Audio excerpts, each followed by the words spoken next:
Justement, on va entrer dans le concret, Martin, après ce panorama rapide des technos qui existent. Et je vais inviter ma consoeur Capucine Cousin de Stratégie. Oui, tu Capucine. Bien.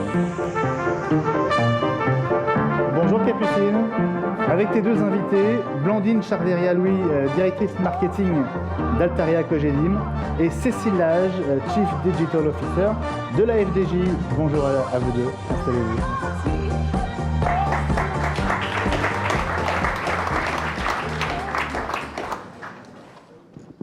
Bonjour à tous, ça va, vous m'entendez? Le micro fonctionne? Oui, apparemment oui. Je vais commencer par vous demander de vous présenter l'une et l'autre, vos parcours professionnels, votre mission et surtout l'importance qu'a pris le mobile dans vos entreprises respectives. Cécile?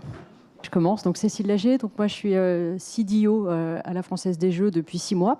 Alors mon parcours il ne me portait pas du tout au digital. Moi j'ai fait 20 ans de grande conso chez Danone en marketing, en commercial, du marketing à la FDJ depuis 4 ans et puis en charge du digital, des clients et de l'innovation depuis à peu près 18 mois.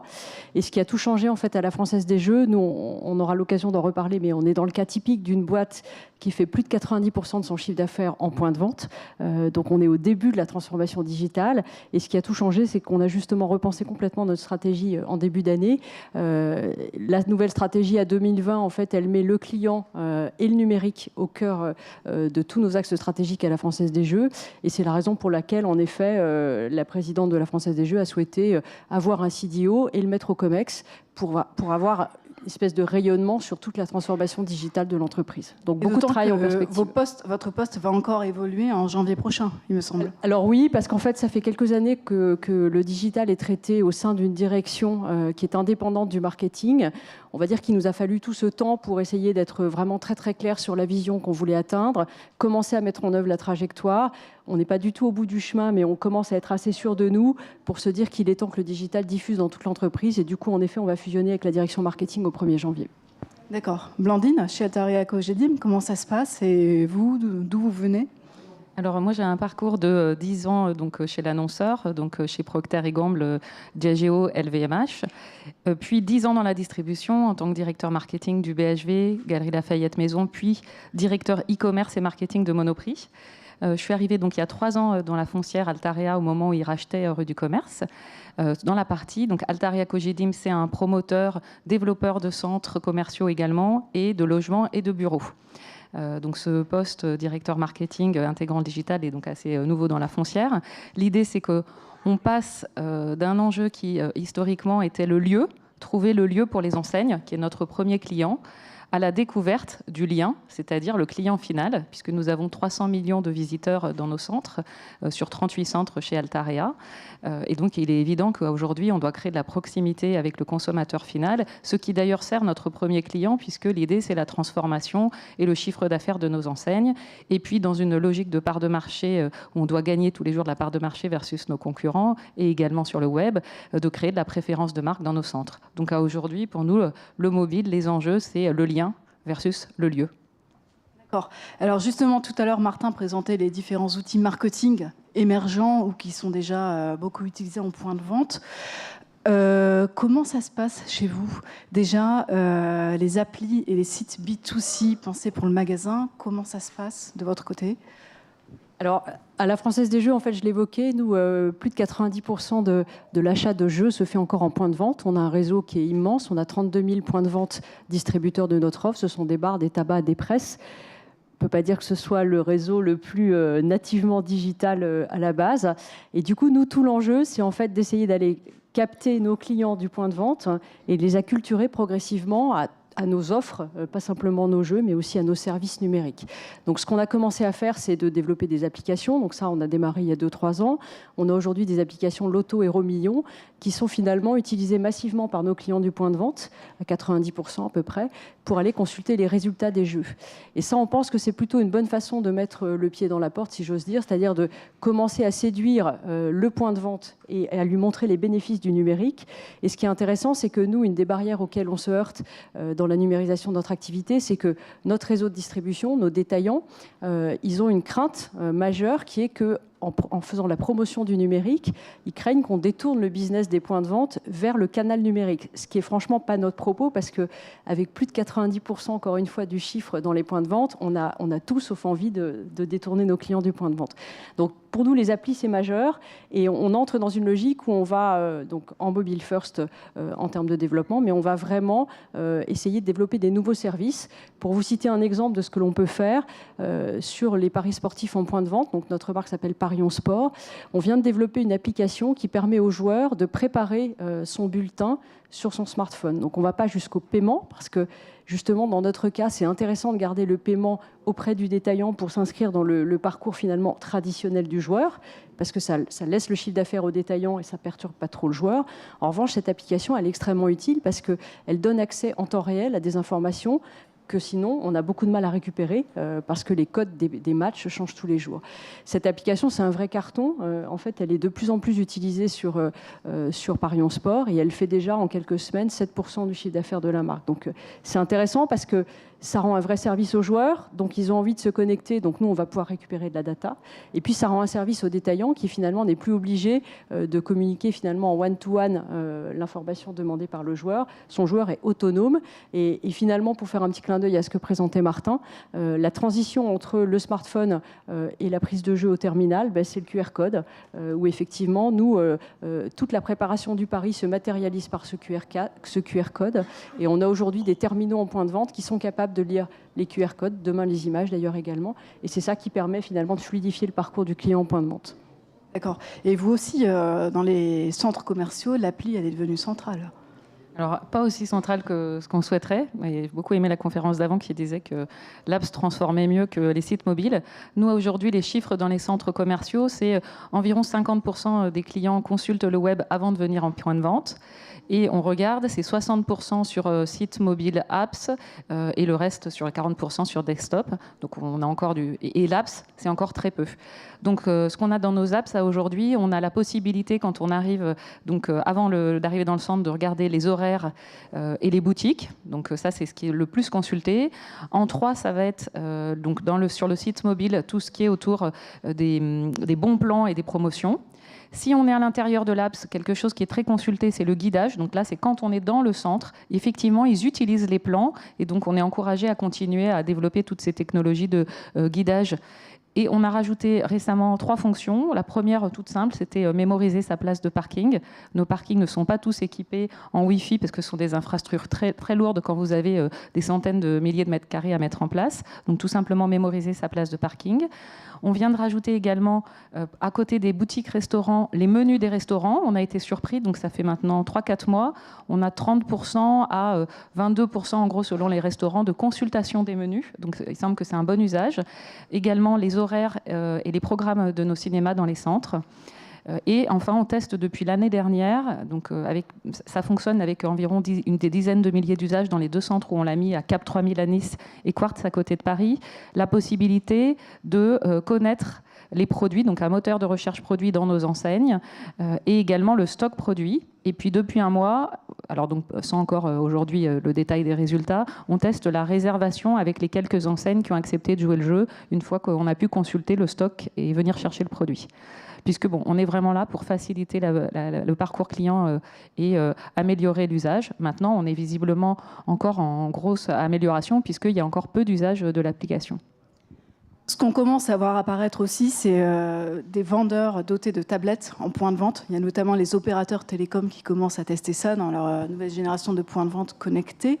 Est-ce que vous aussi, c'est quelque chose que vous commencez à développer ? Alors, les vendeurs, non. En fait, on a des dispositifs pour équiper nos vendeurs. En réalité, ce sont les détaillants qui distribuent notre offre. Là, pour le coup, c'est plus dans le lien qu'on a entre nous, entreprises, et nos commerciaux. Donc, en fait, ils vont être équipés de tablettes pour avoir accès à leurs informations sur les chiffres du point de vente, toutes les données qui peuvent les aider à être plus performants. Mais on va dire que plutôt côté client, ce que l'on a essayé de faire, c'est qu'on a mis une centaine de tablettes dans des points de vente de paris sportifs pour essayer de mettre à dispo sur une tablette, donc c'est une sorte de borne finalement en point de vente, l'application dont je parlais tout à l'heure qui aide à préparer les paris. Et finalement, ce pilote, il est moyennement concluant, c'est-à-dire que Pour nous, l'intérêt d'avoir le même soft que sur le smartphone, ça a une vertu un peu pédagogique parce que quand vous mettez une tablette ou une borne en point de vente, vous attirez l'attention finalement sur ce nouveau service. Donc finalement, dans une phase de lancement, ça peut être assez intéressant. Après, on est convaincu que l'usage il passera par le BIOD et par les terminaux des personnes en fait. Et vous ? Alors nous, les deux cas à aujourd'hui, il y en a un qui date déjà maintenant d'il y a 2 ans. Ce sont toutes les bornes qui permettent de servir de directory interactif pour se guider dans le centre. Et là, c'est une très bonne pratique. On constate dans chaque centre où on l'a développé, il y en a déjà 5, plusieurs centaines de milliers d'usages chaque mois. Ça nous a par exemple appris que, alors qu'on pensait que la locomotive va être le plus consulté, alors c'est le cas, hein, par exemple, une grande enseigne de surface de textile, un grand magasin, un hypermarché, mais c'est également dans le top 3, il y a toujours les toilettes qui sont recherchées en premier sur le plan. Ça nous a permis de réfléchir à notre signalétique. On a pu, par exemple, voir dans un centre commercial l'enseigne Subway qui ressortait très fortement. Donc, et on voit en fait la saisonnalité. À Noël, on voit apparaître des enseignes de jouets. Voilà, donc c'est vraiment intéressant pour apprendre en gros ce que le client cherche. Et c'est un vrai service pour nos clients. Donc ça, on est amené à le développer dans les centres. Le deuxième usage, donc là, c'est plutôt la tablette. On vient de mettre en place de la tablette dans les accueils de nos centres et à différents points pour enregistrer l'avis. Puisque ce qui compte le plus, finalement, c'est la satisfaction du client. Donc, pour l'instant, c'est des questions simples, comme vous pouvez voir dans des enseignes d'autoroute sur la propreté des toilettes, le confort, mais c'est également que pensez-vous de nos animations. Bref, on teste ça dans 2 centres commerciaux, donc un dans le sud et un en Île-de-France, pour voir l'usage pour le directeur du centre et ses équipes vis-à-vis des retours clients. D'accord. Et alors, on commence à beaucoup parler des beacons, comme le rappelait Martin tout à l'heure. Il y a quelques acteurs du retail qui commencent à en déployer de manière massive. Il y a notamment les maisons de la presse là, qui commencent à déployer 5000 beacons dans leurs points de vente. C'est une des premières grosses expériences dont on a entendu parler. Vous, quelle est votre position par rapport à ça ? Est-ce que vous commencez à en déployer, à en tester ? Comment ça se passe à la Française des Jeux ? Alors, on est assez en amont, pour être honnête, donc on n'a pas encore déployé de solutions techniques. Et à vrai dire, nous, on n'est pas du tout experts en solutions techniques. On a plutôt essayé de se placer du côté du client. Et en fait, ce que l'on a fait, c'est qu'on a essayé de décortiquer nos parcours clients sur nos principales cibles en point de vente. On a essayé de comprendre où étaient les principaux irritants. Et en fait, ça nous a permis d'être assez clair sur les questions ou les problèmes à résoudre, que ce soit avant la visite en point de vente, pendant la visite dans le point de vente, et puis ensuite après avoir visité le point de vente. Et finalement, plutôt que de se dire et si on essayait telle ou telle techno, on a fait le choix d'avoir une démarche un peu innovante. En tout cas, pour nous, c'était très rupturiste. On a fait ce qu'on a appelé un appel à idées. On l'a lancé la semaine dernière. Ça prend la forme d'un mini-brief, si l'on peut dire. Et dans ce mini-brief, on a justement listé toutes ces questions sur les différentes étapes du parcours client. Et en fait, on l'a présenté comme une recherche de solutions. Donc ce document, on l'a envoyé à pas mal de startups. S'il y en a dans la salle qui sont intéressées, qu'elles n'hésitent pas à nous transmettre leurs coordonnées et on fera suivre l'appel à idées.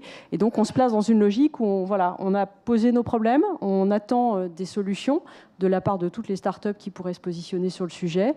On va les faire pitcher et on va choisir un certain nombre de solutions. Notre idée, c'est d'expérimenter dans des délais les plus rapides possibles. Nous, on n'est pas une startup du tout, mais on va essayer de se plier au fonctionnement. Donc l'idée, c'est dans les 3 prochains mois, d'expérimenter 4 ou 5 solutions dans quelques points de vente.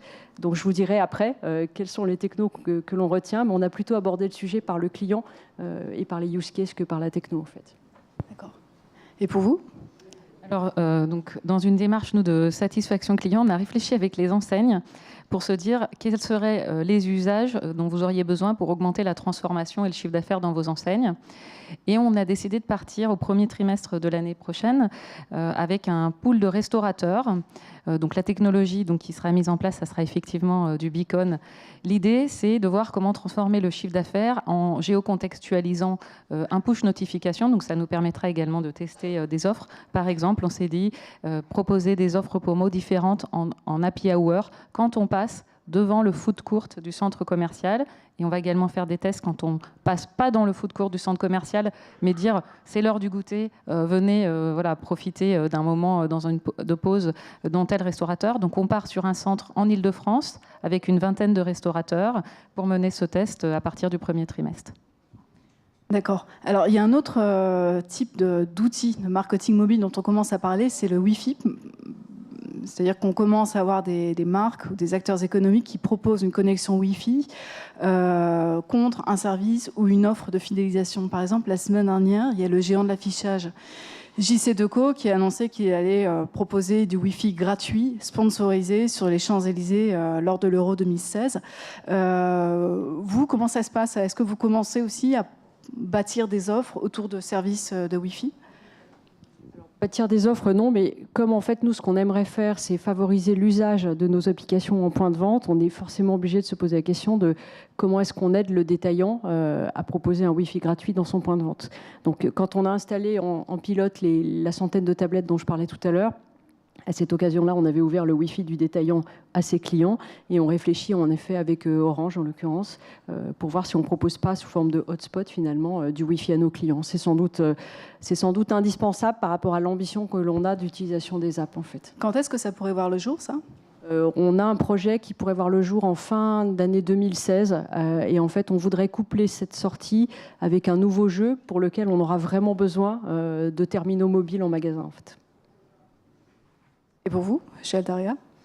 Alors chez Altaria, en fait, c'est un centre commercial et le client pense que dans un centre commercial, il doit pouvoir consulter son mobile facilement et donc le Wi-Fi est normalement la base dans un centre commercial. Donc ça n'est pas le cas. Pour équiper en Wi-Fi un centre commercial, ce sont des infrastructures lourdes. Donc on est parti d'abord sur les centres qu'on ouvre chaque année et puis ensuite sur la revalorisation des centres existants pour offrir ce service aux clients qu'on a voulu un service de Wi-Fi de 15 minutes. Gratuit donc pour le client et ensuite on lui demande de rentrer le numéro de sa carte de fidélité qui donc lui permet d'avoir des promos dans les 100 enseignes du centre commercial et à partir de là il a le Wi-Fi en illimité. Et ça nous a amené à une toute autre démarche, donc qui n'était pas notre démarche initiale. Donc en installant le Wi-Fi dans les centres, c'était donc il y a à peu près 2 ans et demi, on s'est rendu compte au moment où on l'installait qu'il y avait la possibilité d'ajouter ce service de géolocalisation dont je parlais tout à l'heure à la fois sur le site mobile et dans l'application pour aider le client à s'orienter. Et on en est arrivé à la compréhension du parcours client. Et donc, à aujourd'hui, c'est un projet très important pour nous puisque quand le client rentre dans le centre commercial, la première chose, il consulte le site web et donc on commence à découvrir son parcours client. Quand ensuite, il entre dans le centre commercial, on détecte sa plaque d'immatriculation et ça va nous permettre de voir sa visite, sa revisite. Puis, il est dans le centre, son téléphone est allumé, le Wi-Fi sait où le client se déplace et donc on comprend le parcours et donc ça nous permet de compléter ce que le directeur connaît du centre commercial. Puis le client va vers une borne parce qu'il veut devenir un client VIP, il prend la carte de fidélité. À partir de là, ça n'est plus un client anonyme puisqu'il nous a donné son nom, par exemple, Monsieur R. À midi, Monsieur R rentre dans un restaurant, prenons Vapenco, consomme pour 35 € pour déjeuner, il paye et en parallèle passe sa carte de FID dans le TPE que nous avons fourni à l'enseigne. Et à partir de là, nous savons que Monsieur R est rentré dans tel restaurant, a fait ce parcours-là et a acheté un panier moyen de 35 € dans l'alimentaire. Et s'il se connecte à nouveau au Wi-Fi avec sa carte de fidélité en illimité, donc nous pouvons comprendre son parcours dans le centre nominativement. Et donc ça nous permet vraiment d'améliorer notre connaissance client. Cela fait environ 1 an et demi que donc, nous le pratiquons et que nous essayons de comprendre comment nous allons pouvoir utiliser les cas d'usage qui vont permettre de faciliter le parcours client, également d'améliorer tous les services qui vont lui permettre d'être plus satisfait. Et donc, on termine par le dernier, qui est l'avis client. Donc, on écoute le client pour mieux le satisfaire. Et pour ça, le mobile également nous est utile.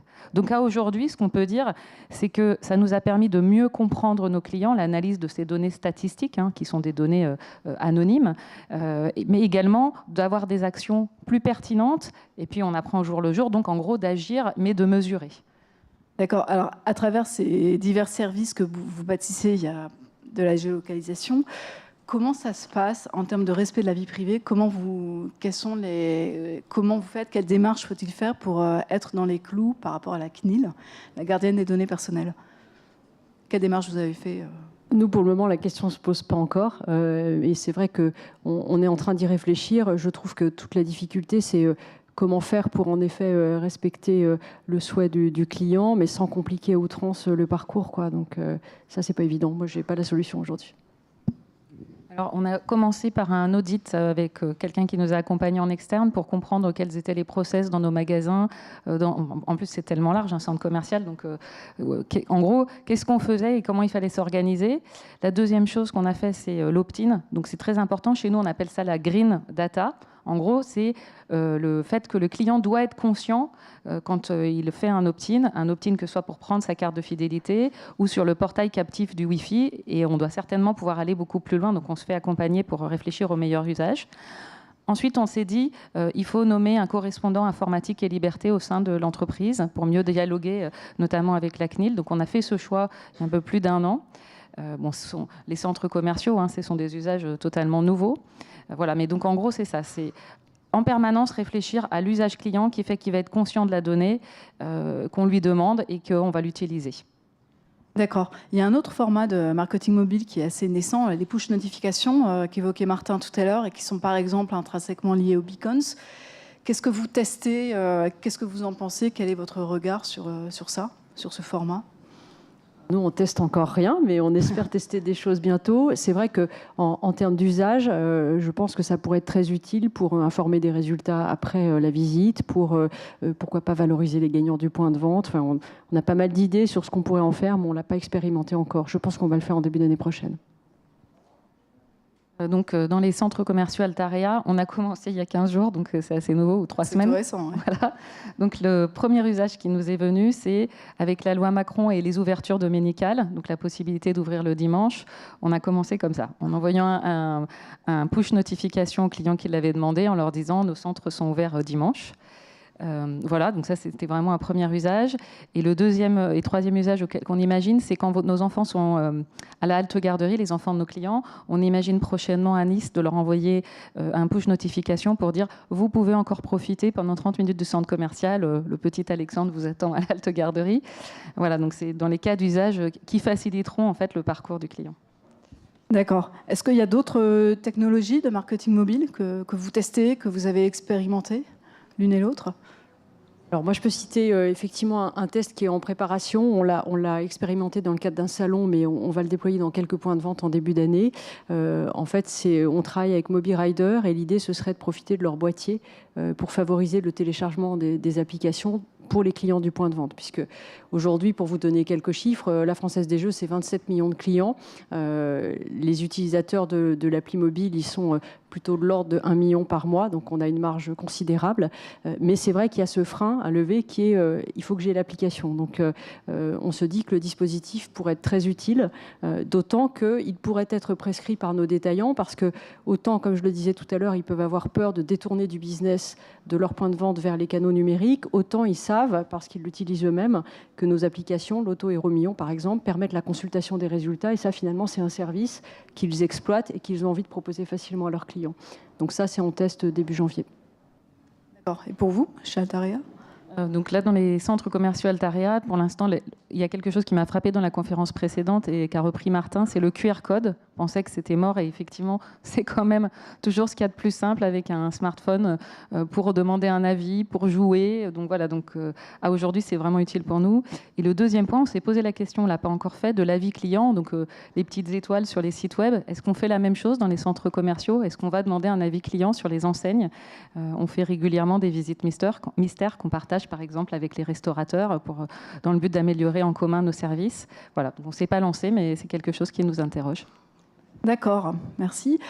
Est-ce qu'il y a des questions dans la salle? Je crois qu'on a encore un peu de temps. Non, pas de questions? Oui? Tout ce tracking là, que vous expliquez, qui peut se faire en magasin, dans les grandes surfaces, lui aussi doit se faire avec le respect, l'opt-in du client, etc. Oui, tout à fait, c'est une excellente question. Effectivement, vous posiez la question du suivi du client. C'est lorsqu'il s'inscrit sur le portail captif qu'on lui demande, en gros, on lui explique à quoi vont servir ces données. Et c'est là où je disais que c'est très important pour nous d'imaginer quel est le meilleur moyen pour bien lui expliquer pour que ces données soient conscientes, ce qu'on a appelé la green data. Et on a un atelier en cours sur qu'est-ce qu'on peut encore faire pour rendre le client conscient et que ça soit très clair dans sa tête.